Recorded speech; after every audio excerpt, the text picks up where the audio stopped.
Good day, viewers. You are welcome back to Tindanious Maths and Science tutorials. Today we are going to consider division of complex numbers in their polar form. So far as this YouTube channel is concerned, we are going to learn a lot. So let's set the ball rolling. For recap purposes, we said when multiplying complex numbers in their polar form, for example, we have z1, which is equal to r1, then I have cos theta plus I sin theta this way. Then I have my z2, which is equal to r2.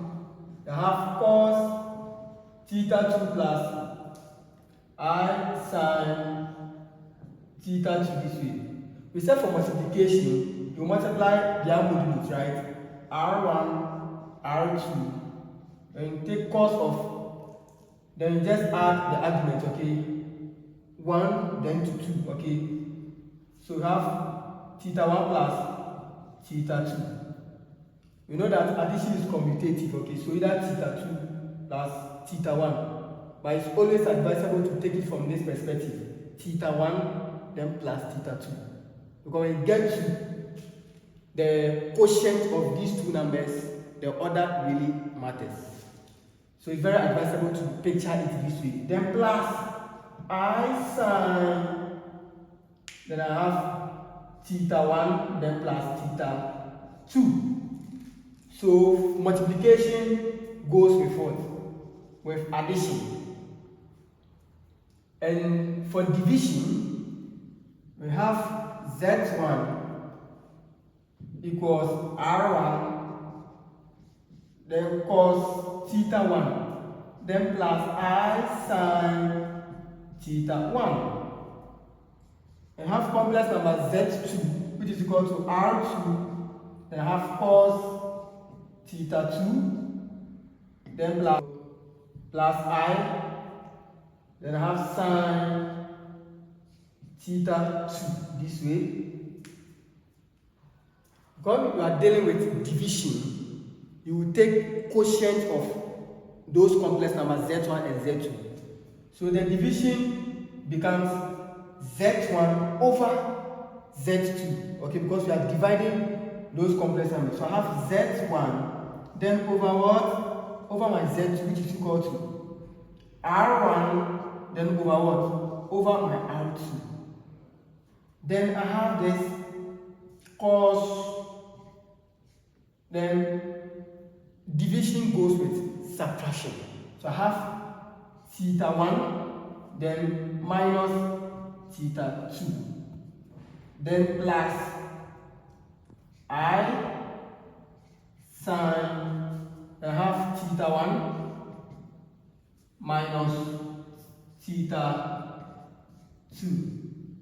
As simple as that. So this is the, okay, so viewers, this is a clear difference between multiplying or multiplication of complex numbers in their polar form, this, and division of complex numbers in their polar form. See the difference clearly. Let's appreciate questions regarding division of complex numbers in their polar form. Okay, so we have questions on the board. Find the quotient z1 over z2 of the complex numbers shown below and write your final answers in their polar form. So we have a z1 equals 12 multiplying cos 80 degrees plus I sin 80 degrees. Then z2 equals 3 multiplying cos 30 degrees plus I sin 30 degrees. Because we are going to talk about, we are talking about quotient or division, this becomes z1 over z2, which is equal to 12 over 3. Then we have cos, we have, because it's division, we subtract. We have 80 minus 30. Then plus I sine 80 minus 30.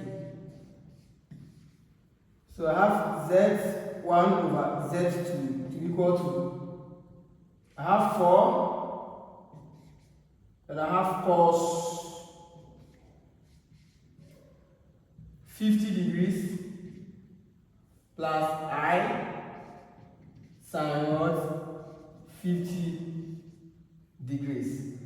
Very, very simple.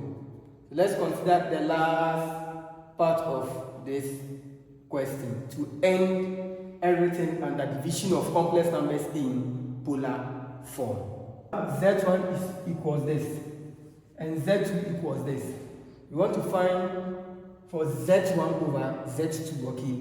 So you know that Z1 over Z2 is equal to 15 over what? Over 3. Then we have cos pi on 5, then minus pi on 10 plus I sine pi on 5 minus pi on 10. This way, we have Z1 over Z2, which is equal to 3 divided 15 5 times. Then we have cos, the LCM of 5 and 10 is 10. So 5 goes into this 2, right? So we have 2 pi minus pi, this way. Then plus I sine, the same thing follows because they are the same. So just copy and paste it over here. So you have 2 pi minus pi over 10. So we have this to be equal to Z1 over Z2. We have 5, then we have cos, we have pi on 10. This way. Then plus I sine, then we have pi on 10. Viewers, this is the end of the tutorials under division of complex numbers in their polar form. Always try to subscribe, comment, share, and like for more interesting and catchy videos. So far as this YouTube channel is concerned, we are going to explore. See you next time. Bye.